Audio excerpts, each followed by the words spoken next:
Boa noite, irmãos e irmãs, a graça e a paz do Senhor Jesus, o Senhor da igreja. Vamos abrir a palavra de Deus em Apocalipse, capítulo 4. Apocalipse, capítulo 4. Nós temos a descrição da primeira grande visão do apóstolo João, quando ele foi convidado por Deus para subir aos céus. E lá ele enxergou o trono glorioso de Deus. Deste modo, ele compreendeu, ele entendeu que a terra e os céus estão sob o governo daquele que criou todas as coisas. Nós vamos nesse domingo meditar aqui em Apocalipse 4, no próximo, se Deus permitir, no capítulo 5. E esses dois capítulos que iniciam a visão celeste do livro do Apocalipse descrevem Deus em seus dois principais atributos em relação a nós. Primeiro como Criador, que é justamente do capítulo 4, e depois como Redentor, que é a figura central do Cordeiro no capítulo 5. Hoje nós vamos meditar no capítulo 4 especificamente, fazer a leitura deste capítulo, do versículo 1 até o versículo 11. Prestemos atenção, portanto, à leitura da palavra de Deus. Depois destas coisas, olhei, e eis que estava uma porta aberta no céu, e a primeira voz que ouvirá, voz como de trombeta, falando comigo, disse: Sobe aqui, e mostrar-te-ei as coisas que depois destas devem acontecer. Imediatamente fui arrebatado em espírito, e eis que um trono estava posto no céu, e um assentado sobre o trono, e aquele que estava assentado era, na aparência, semelhante a uma pedra de jaspe e sárdio, e havia ao redor do trono um arco-íris semelhante, na aparência, à esmeralda. Havia também ao redor do trono 24 tronos, e sobre os tronos vi assentados 24 anciãos, vestidos de branco, que tinham nas suas cabeças coroas de ouro. E do trono saíam relâmpagos, e vozes, e trovões, e diante do trono ardiam 7 lâmpadas de fogo, as quais são os 7 Espíritos de Deus. Também havia diante do trono como que um mar de vidro, semelhante ao cristal, e ao redor do trono, um ao meio de cada lado, 4 seres viventes cheios de olhos por diante e por detrás, e o primeiro ser era semelhante a um leão, o segundo ser, semelhante a um touro, tinha o terceiro ser o rosto como o de homem, e o quarto ser era semelhante a uma águia voando. Os 4 seres viventes tinham, cada um, 6 asas, e ao redor e por dentro estavam cheios de olhos, e não têm descanso nem de noite, dizendo: Santo, Santo, Santo é o Senhor Deus, o Todo-Poderoso, aquele que era, e que há de vir. E, sempre que os seres viventes davam glória e honra e ações de graças ao que estava assentado sobre o trono, ao que vive pelos séculos dos séculos, os 24 anciãos prostravam-se diante do que estava assentado sobre o trono, e adoravam ao que vive pelos séculos dos séculos, e lançavam as suas coroas diante do trono, dizendo: Digno és, Senhor nosso e Deus nosso, de receber a glória e a honra e o poder, porque tu criaste todas as coisas, e por tua vontade existiram e foram criadas. Quando nós meditamos os capítulos 2 e 3 de Apocalipse, nós vemos a realidade de uma igreja aqui na Terra, representada nas 7 igrejas lá da Ásia Menor, uma realidade de muitos confrontos, de muitas lutas, de muitas dificuldades. Problemas internos, como divisões, como imoralidade, como problemas doutrinários.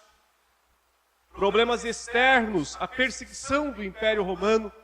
Imagine só, uma igreja frágil, pequena, indefesa, sem direito algum perante a sociedade, sem qualquer direito civil na época, totalmente à mercê de um império avassalador, de um império que havia esmagado nações, um império que há séculos já, dá para dizer, estava agindo, desde o primeiro século antes de Cristo, estava agindo e conquistando povos e nações e reinos, e ainda iria se expandir muito até a conquistar grande parte do mundo antigo.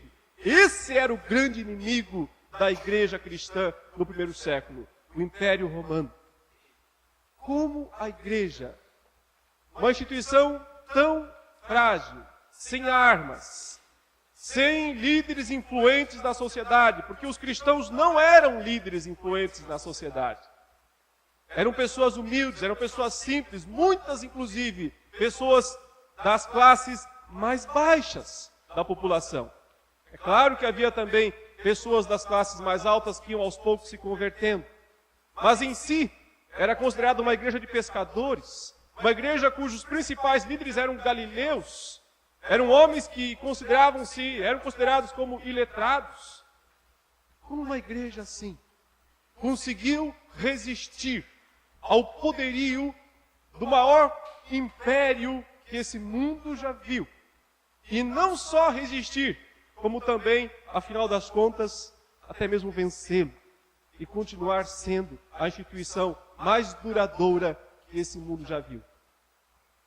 Entendendo, acima de tudo, a quem ela serve.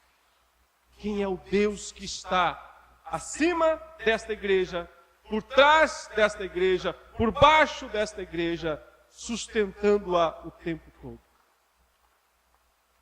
João teve um privilégio único na ilha de Patmos, naquele domingo, que ele diz, naquele dia do Senhor. Porque Deus o convidou para dar uma espiada nos céus, dar uma olhada nas coisas lá em cima. Qual era o objetivo de Deus com isso?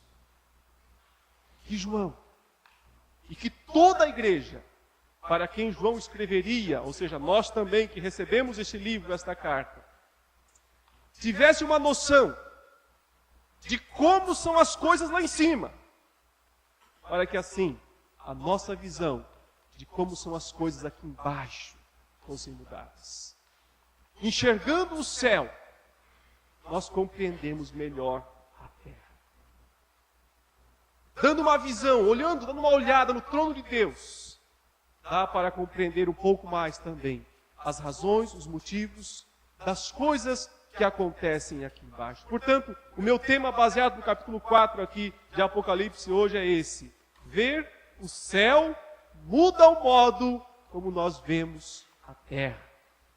Ver o céu muda o modo como nós vemos a terra. Veja, meu querido, minha querida, o apóstolo João teve um privilégio maior do que Isaías, teve um privilégio maior do que Paulo. Esses dois homens antes também viram o céu. Isaías viu o trono de Deus, lá está registrado no capítulo 6, ele diz: no ano da morte do rei Uzias, eu vi o Senhor assentado num alto e sublime trono. E há muitas semelhanças das descrições resumidas que Isaías faz no capítulo 6, com essas que João faz aqui. Mas João viu muitas coisas mais, muito além. O apóstolo Paulo, ao que tudo indica também, foi convidado para ir até o céu, ele mesmo diz, que conhecia um homem no Senhor, provavelmente ele mesmo, não estava querendo se exaltar com essa ideia, com essa revelação. E ele diz que foi até o terceiro céu e lá viu coisas inefáveis e não foi permitido a ele que registrasse. Então ele viu, mas não pôde registrar. Graças a Deus, alguns anos depois, João foi a esse mesmo lugar e não lhe foi proibido registrar. E, portanto, ele registrou esses acontecimentos, esses eventos. Olhar para eles hoje, compreender um pouco daquilo que João viu lá no céu, ajuda nós a entendermos melhor a terra, o mundo em que nós vivemos. Veja que o texto diz: depois destas coisas, ou seja, depois que João confeccionou as 7 pequenas cartas que Jesus ditou e disse que ele era para enviar às 7 igrejas da Ásia, ele disse que olhou e eis não somente uma porta aberta no céu, enxergou de alguma maneira uma porta que se abriu, provavelmente uma porta de luz que se abre no céu, e uma voz, aquela mesma primeira voz, provavelmente a do próprio Cristo, que falou com um som de trombeta, o convidou: sobe para aqui, sobe para este lugar, e te mostrarei as coisas ou o que deve acontecer depois destas coisas. E João então descreve que imediatamente, ele não pegou nenhum meio de transporte, ele simplesmente foi instantaneamente, ele diz: eu me achei em espírito. Aqui uma informação importante, porque toda a visão que João terá no livro do Apocalipse, precisa ser mediada por essa palavra: achei-me em espírito. Ele não subiu lá, digamos, com corpo, foi uma visão espiritual. Por isso que muitas das descrições que ele faz das coisas celestes são descrições espirituais. Não tem a intenção de serem literais. Não devemos imaginar essas coisas como objetos reais, concretos, mas como descrições parecidas, semelhantes a aquilo que não se pode, na verdade, descrever. O céu é indescritível para a nossa linguagem. Não há linguagem humana para descrever o céu. Portanto, sempre João vai usar expressões como vi algo semelhante a, vi uma coisa parecida com isso. Apenas por aproximação é que nós podemos visualizar as coisas que João viu e descreveu nos céus. Ele se achou então em espírito e aí ele vai ter a visão do primeiro, entre aspas, objeto lá no céu, que é justamente um trono. E eis, armado no céu, um trono. Esta é a grande palavra inicial deste capítulo. É a primeira grande visão. Roubou a cena quando João chegou ao céu. Ele enxergou um trono. O que significa ver um trono no céu? Porque Deus quis, antes de tudo, que João enxergasse um trono. Porque trono é símbolo do quê? De governo, de autoridade, de poder. Na terra havia também um trono, muito poderoso, esmagador, um trono imbatível, terrível, trono César.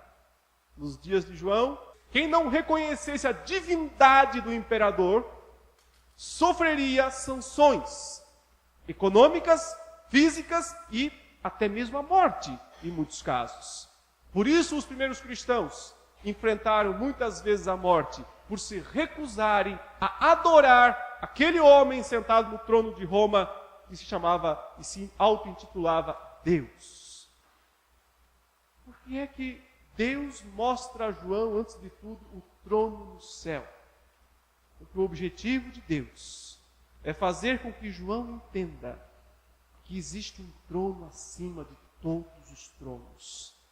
Que existe um trono tão grandioso, tão glorioso, que faz com que todos os demais tronos fiquem pálidos, fiquem frágeis, insignificantes diante da grandeza de Deus.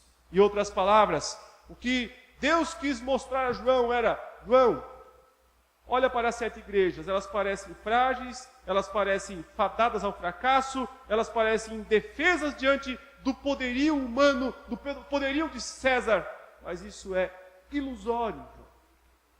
Isso é aquilo que os olhos humanos conseguem ver, mas se você conseguisse enxergar o que está acima disso, você veria que as coisas não são o que parecem ser.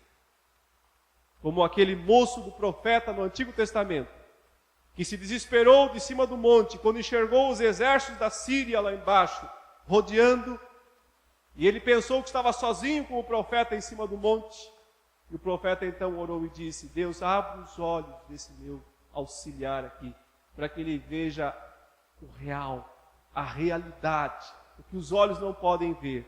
E então o moço do profeta enxergou o monte coberto de carros e de cavaleiros, totalmente tomado pelo exército dos céus. Quando João enxergou o trono lá em cima, ele compreendeu que quem governa, que quem dita as regras, que quem tem nas mãos as rédeas do destino, não é César. Nem mesmo quem deu a autoridade para César, no caso, que é o dragão, que é Satanás, que vai aparecer no livro como sendo aquele que está por trás do trono de César. Nem mesmo o trono do dragão, mas é o trono de Deus. Portanto, meus irmãos, enxergar o trono de Deus faz com que todos os poderes humanos ou demoníacos diminuam de tamanho aos nossos olhos. se tornem insignificantes aos nossos olhos. E é por isso que Deus quis mostrar a João a visão do trono de Deus. Apenas para os irmãos terem uma noção de como é esse trono, eu vou tentar mostrar aqui uma pequena ilustração. Mais tarde e no próximo domingo eu vou retomar e dar detalhes.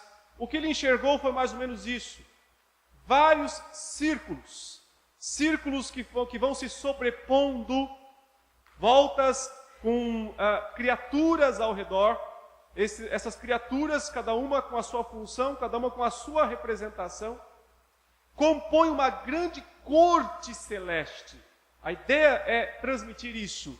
Há uma grande corte celeste ao redor do Deus Todo-Poderoso. E algo muito grandioso vai acontecer no meio dessa grande corte celeste. Então, o texto diz o seguinte, veja: eu me achei, então, em espírito, e eis armado no céu um trono, e no trono alguém sentado. Ele não vê Deus como Deus é, que é Deus o Pai, a primeira pessoa da Trindade. Ele não se arrisca a fazer nenhuma descrição de Deus. Ele apenas descreve Deus em termos de cores. Observe que ele diz: e esse que se acha assentado, que é o versículo 3, olha aí, semelhante, no aspecto, à pedra de jaspe.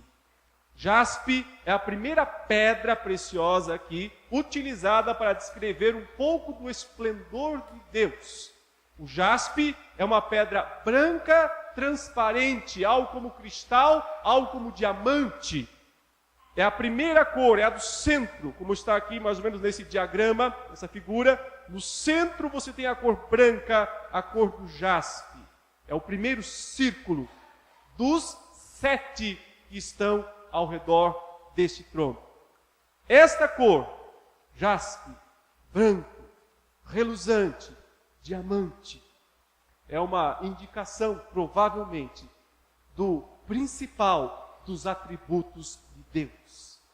Qual é o principal, o maior dos atributos de Deus, que inclusive será cantado aqui pelos 4 seres viventes, que vão repetir 3 vezes a expressão, como também já fizeram lá os serafins no capítulo 6 de Isaías: Santo, Santo, Santo é o Senhor dos exércitos. Ou seja, o primeiro grande atributo que se destaca nesse trono é a santidade de Deus. Observe que a segunda cor diz que é a cor do sardônio. Esse que se acha sentado no trono é semelhante no aspecto à pedra de jaspe e de sardônio. O sardônio era uma pedra bastante conhecida naqueles tempos, preciosa também, mas sua cor não era branca, sua cor era vermelha, avermelhada. A cor vermelha vem junto com a branca. Por que será que ele usa essas cores para descrever o que está no ponto mais central do trono de Deus? Provavelmente porque essas duas cores, o branco representando a santidade de Deus e o vermelho representando o sangue de nosso Senhor Jesus Cristo, capaz de nos purificar dos pecados que também são representados na Bíblia pela cor vermelha. Ainda que os vossos pecados sejam como escarlate ou como carmesim, se tornarão brancos, brancos como a lã, como alva neve. E veja que o próximo círculo, descrito aqui, ele diz: há um arco-íris ao redor do trono, semelhante no aspecto à esmeralda. Um arco-íris tem 7 cores, mas este arco-íris aqui, que vem terceiro, é o terceiro círculo, tem um brilho esverdeado, como da pedra de esmeralda. No Antigo Testamento também nos vem o simbolismo desta ideia. O arco-íris era o símbolo da aliança com Noé. Quando Deus decidiu que não mais iria destruir o mundo após o dilúvio com água, ele disse: colocarei o meu arco sobre as nuvens. E esse arco nas nuvens é a minha garantia, Deus disse, de que eu não destruirei mais o mundo através da água, através do dilúvio. Portanto, olha que interessante essa sequência de cores.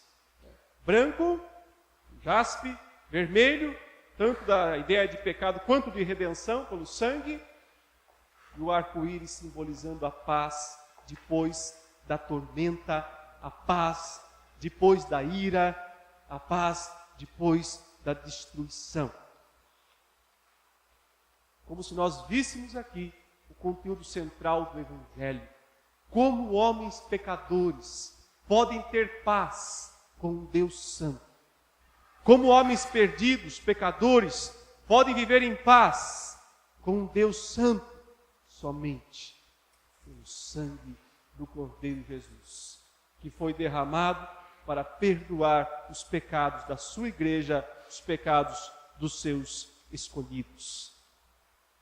Próximo dos círculos que estão aí ao redor do trono, diz o versículo 4, ao redor do trono há também 24 tronos, e assentados neles 24 anciãos vestidos de branco, em cujas cabeças estão coroas de ouro.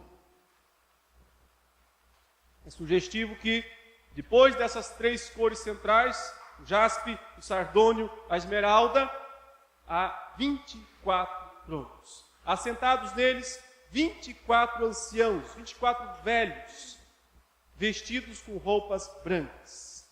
A despeito da tentativa de muitos tentarem identificar esses anciãos com anjos, nós não devemos aceitar essa ideia, porque os anjos não são descritos em Apocalipse como anciãos, e sim como anjos.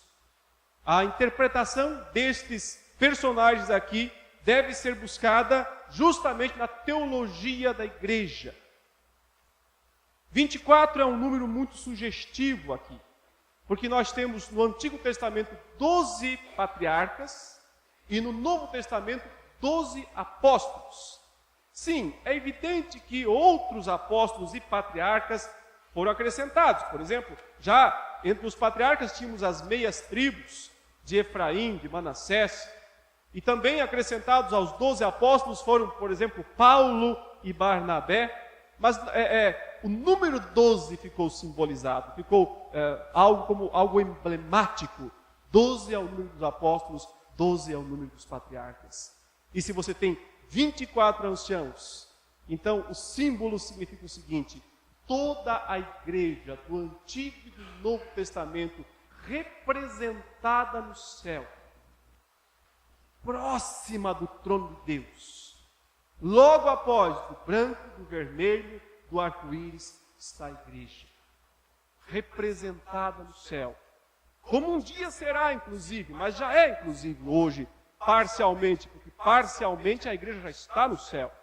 Nós ainda estamos aqui, muitos que ainda vão nascer, e um dia outros estarão reunidos no novo céu e na nova terra. Mas o sentido aqui é: Deus traz para perto de si o seu povo, a sua igreja. Isso é extraordinário, meus queridos, porque na terra, quem era essa igreja? Como eu disse, pessoas simples, pobres, perseguidas, despojadas, humilhadas, mortas. Quem são essas pessoas no céu? Reis, assentados em tronos, com coroas de ouro na cabeça, vestidos de roupas brancas. É assim que Deus vê a sua igreja. Por isso que eu disse, enxergar o céu muda o modo como nós enxergamos a terra. Nós paramos de pensar, de achar que a igreja é uma instituiçãozinha qualquer.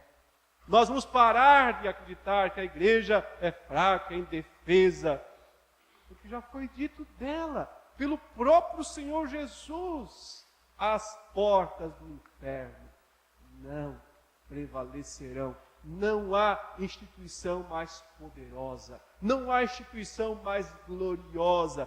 Dura coisa é lutar contra a igreja de Deus. Coitados dos inimigos que ousam se levantar contra a verdadeira igreja de Deus. Sabe o que está destinado a eles? O pó, a ruína, a queda, o fracasso. Está aí o Império Romano para provar. Que máquina mais poderosa existiu no mundo de destruição? Onde está o Império Romano? Em cacos, não sobrou nada dele, exceto as ruínas lá do Coliseu e algumas estradas pela Europa e pela Itália. Mas a igreja está aí, porque ela é indestrutível, representada no céu por 24 reis. Nós estamos representados neles. É isso que Paulo fala aos Efésios, no capítulo 2, que quando Cristo ressuscitou, nós ressuscitamos com Ele. E quando Cristo subiu ao céu, se assentou à direita de Deus, nós também estamos assentados nos lugares celestiais, junto com o nosso Senhor. A igreja já se encontra lá no céu, gloriosa, representada por Deus, ou representada na presença de Deus. A sequência da descrição diz: do trono saem relâmpagos, vozes e trovões. E diante do trono ardem 7 tochas de fogo, que são os 7 Espíritos de Deus. Adiante do trono, um como que mar de vidro semelhante a cristal, e também no meio do trono e à volta do trono, 4 seres viventes, cheios de olhos por diante e por detrás. Eu já disse, meus irmãos, que ver o céu muda o modo como nós vemos a terra. E disse que Deus fez questão de, em primeiro lugar, mostrar o seu trono para João, para que João percebesse, e a igreja toda com ele, que quando nós percebemos o poder de Deus, a grandeza de Deus, a grandeza do trono de Deus, os demais tronos diminuem. Perdem grandeza para nós, perdem referencial para nós, já não são mais tão terríveis para nós. Mas Deus quis mostrar algo mais ainda nesse sentido para João. Ele quis dizer o seguinte: e vocês, igreja frágil, igreja que parece indefesa, não se engane. Porque você, igreja, é recebida na presença de Deus de uma maneira que seria impossível para vocês mesmos fazerem. Mas Deus faz, e fez por causa de Jesus Cristo, conforme o capítulo 5 vai explicar quando falar da redenção. Mas se é só no 5 que fala da redenção, não nos enganemos. Porque o 4 também está falando da graça e da misericórdia de Deus. O simples fato dessas cores aqui, e dos 24 anciãos poderem estar tão próximos do trono, isso é misericórdia, isso é graça. A criação também é toda revestida da graça e da misericórdia de Deus. Vários aspectos aqui destacam isso. Porque há sempre um contraste entre o poder avassalador de Deus e o modo como Ele recebe, recepciona, aceita o seu povo. Por exemplo, o verso 5 fala daquela manifestação igual a do Sinai, quando Deus deu a lei e havia relâmpagos, vozes e trovões. Então, Deus nunca perde seu atributo de grandeza. Ele nunca se esvazia da sua grandeza, da sua soberania, do seu poder. Ele é isso. Na presença dele, trovões, relâmpagos, vozes. Mas apesar dessa imponência divina, apesar dessa visão assustadora de Deus, une-se a isso uma visão de graça, uma visão de misericórdia, que aceita, que aproxima o seu povo dele, somente pelo sangue de Jesus. Então, ao mesmo tempo em que ele descreve, por um lado, o trono de Deus como um lugar de vozes, trovões, relâmpagos, também ele descreve, em seguida, um lugar de calmaria, um lugar de tranquilidade, que é o que está aqui no versículo 6. Há diante do trono um como que mar de vidro semelhante ao cristal. Aqui, em contraste, por um lado, vozes, trovões, por outro lado, um calmo mar de cristal, sem ondas, sem movimentos bruscos, um lugar de calmaria e de tranquilidade. Ao mesmo tempo, provavelmente aqui haja um simbolismo nesse mar de vidro, esse mar de cristal que está diante do trono de Deus, com algo que havia lá no templo, no tabernáculo, que era o chamado mar de fundição. Era uma grande bacia de bronze que havia dentro do tabernáculo, onde os sacerdotes lavavam as mãos após terem realizado o sacrifício. Figura desse lugar celeste que provavelmente inspirou a bacia terrena do tabernáculo, tem a função de justamente dizer o seguinte: há um modo de pecadores se aproximarem do trono que treme, que é cheio de relâmpagos, vozes e trovões, através da purificação do sangue que está simbolizado no lavar das mãos dos sacerdotes diante dele. E no meio dessas duas descrições está o Espírito Santo. No meio das duas descrições vem embutida a ideia do Espírito Santo. Diante do trono ardem 7 tochas de fogo, que são os 7 Espíritos de Deus. Nós não devemos pensar nisso literalmente, como se fosse... É claro que a ideia aqui é de um candelabro, mas o Espírito Santo não é um candelabro. O Espírito Santo é uma pessoa, terceira pessoa da Trindade. Mas é descrita essa terceira pessoa em Apocalipse como sendo 7 tochas de fogo.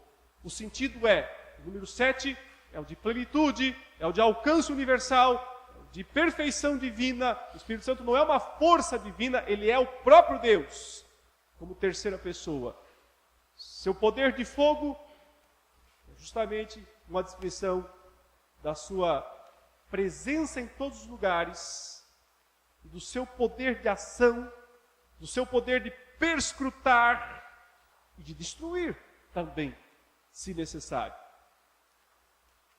E então vem a descrição, que seria aqui, do 5º círculo ao redor do trono. Nós não temos certeza exatamente o que vem antes, se são os 24 anciãos ou se são os 4 animais, chamados aqui de seres viventes.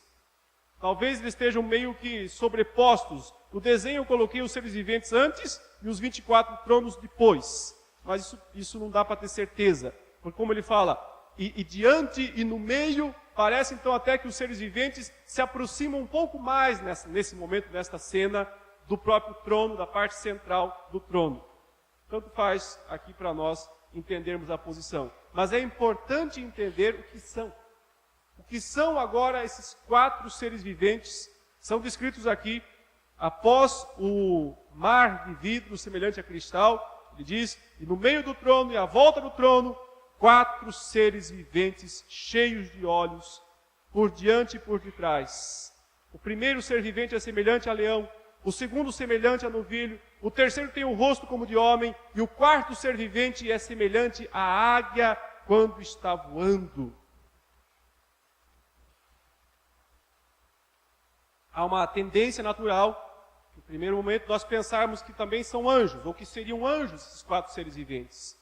O fato de eles terem 6 asas nos remete à visão dos serafins, lá em Isaías capítulo 6.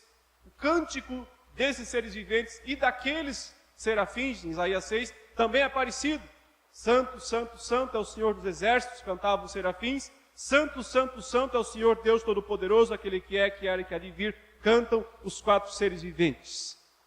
Talvez sejam mesmo anjos, mas são anjos que destacam algo especial. Eles representam a criação.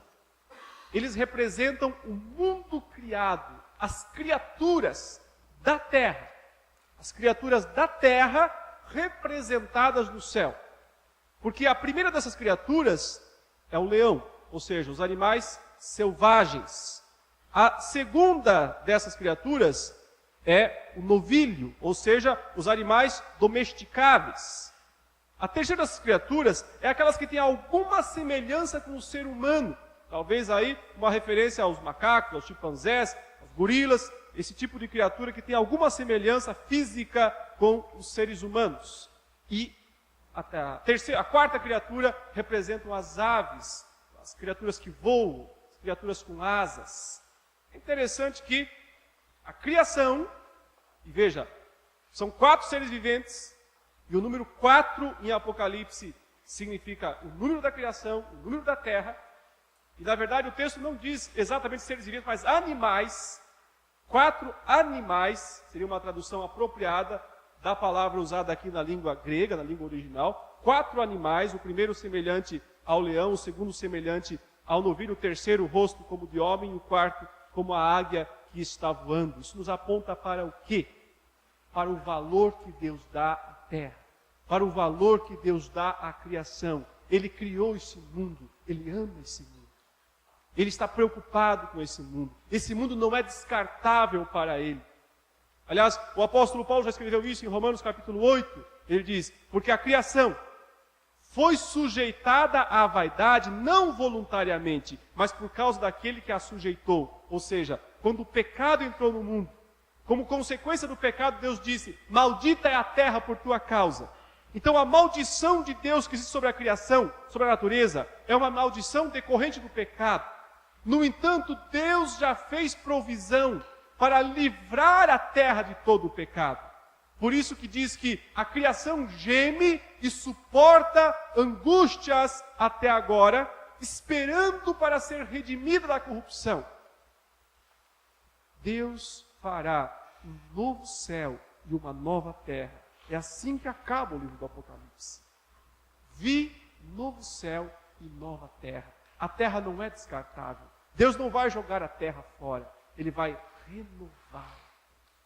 Ele vai levá-la à perfeição vindoura e gloriosa. E esses 4 seres viventes, esses 4 animais, talvez anjos, mas que representam os 4 tipos de criaturas principais que existem no mundo, já estão lá, muito próximos de Deus, mostrando que Deus tem uma provisão redentora também para a terra, também para a criação. Olhar para o céu muda o modo como nós enxergamos a terra. Nós começaremos a perceber que a criação é importante também. Importante para Deus, importante para os propósitos de Deus. Isso tem grandes implicações. Tem implicações para a ecologia, tem implicações para o modo responsável que nós temos que viver aqui nesse mundo, para o administrar na natureza. Lembre que quando Deus criou o homem, Ele colocou no jardim para cultivar e guardar, não para explorar e destruir, não para pisotear, mas para cultivar e guardar. Diante de Deus, a natureza está lá também representada, e um dia ela será aperfeiçoada, assim como a igreja, os 24 anciãos, a igreja, os salvos, os redimidos, os 4 animais, a natureza. E esses 2 grandes grupos, um dia estarão reunidos no novo céu e na nova terra, para completar o louvor, a adoração ao Senhor Deus Todo-Poderoso. Em seguida começa uma sequência de cânticos, uma sequência de adoração celeste, em preparação para o que virá no capítulo 5, quando finalmente a pessoa do Redentor vai aparecer. É no capítulo 5, de fato, o Redentor aparece e dá sentido a tudo que veio até aqui. Mas nós não entendemos o 5 sem entender o 4. Nós não entendemos redenção sem entender primeiro criação. Nós não entendemos novo céu e nova terra sem entender primeiro o céu e a terra atual. Primeiro a queda, depois a redenção. Primeiro criação, queda, depois redenção e consumação. Essa é a sequência. É um capítulo, são 2 capítulos altamente teológicos. Os capítulos 4 e 5 de Apocalipse. Fiquemos no 4 apenas hoje. Diz o seguinte, os 4 seres viventes, verso 8, tendo cada um deles respectivamente 6 asas, estão cheios de olhos. Aqui tem uma curiosidade, porque na verdade ninguém sabe o sentido dessa expressão. Estão cheios de olhos. Dá a ideia que eles têm olhos em volta deles como um todo, estão repletos de olhos. E dá a impressão também que eles têm olhos, inclusive, por dentro deles. É algo extremamente complicado até de imaginar. Diversas especulações a respeito do que poderiam ser essa questão desses 4 seres estarem cheios de olhos, e eu não me arrisco a tentar alguma interpretação nesse sentido, porque não há qualquer indicação na passagem do que isso pode significar. Então, me rendo ao mistério e deixo isso para os propósitos de Deus. Prefiro não especular, não tentar dar interpretação, porque eu não encontro nada no contexto. Tudo que eu tentei dar explicação aqui é o que eu encontro no contexto, ou do Antigo Testamento ou do Novo Testamento. Não encontro nada a respeito disso. Não sei o que é. Não me arrisco a dizer porque é que eles são cheios de olhos por dentro e por fora. Mas eles são, e isso é importante que entendemos. O fato é que eles não têm descanso, nem de dia nem de noite, eles não fecham esses olhos, nunca. Nem de dia nem de noite, eles não dormem, eles não têm descanso.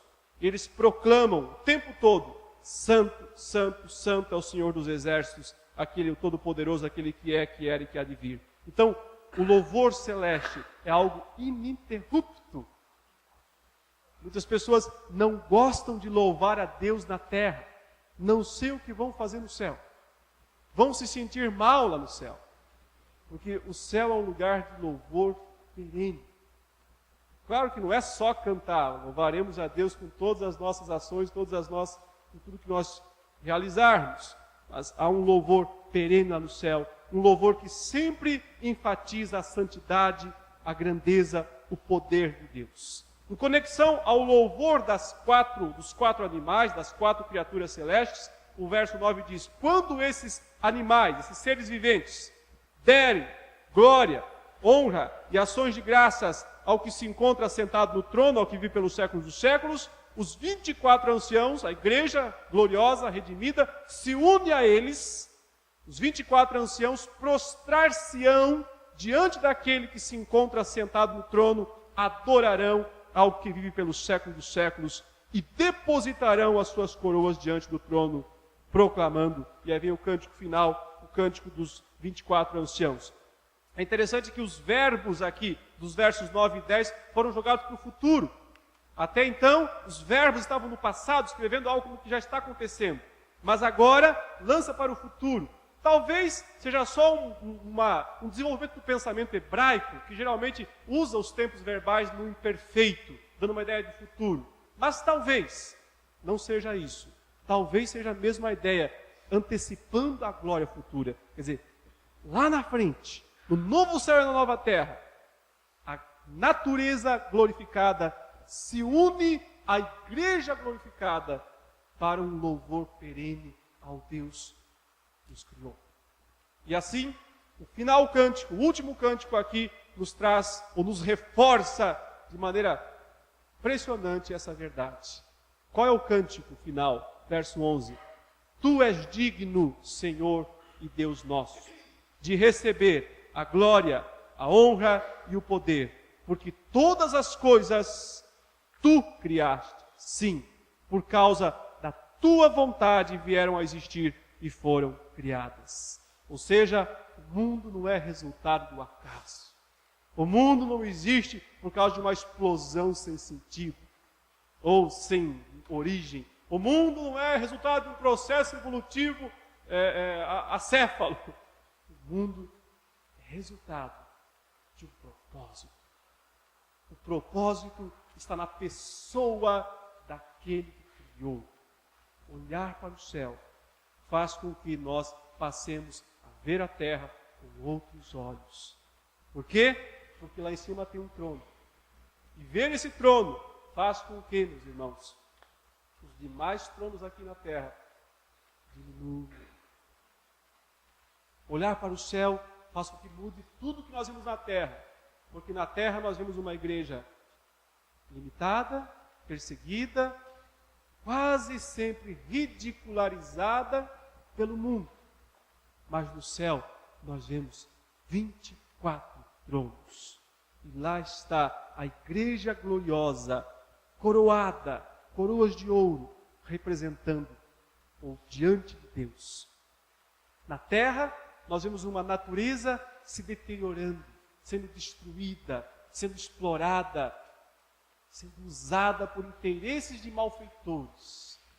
Nos céus, nós vemos o propósito para essa natureza que foi criada por Deus.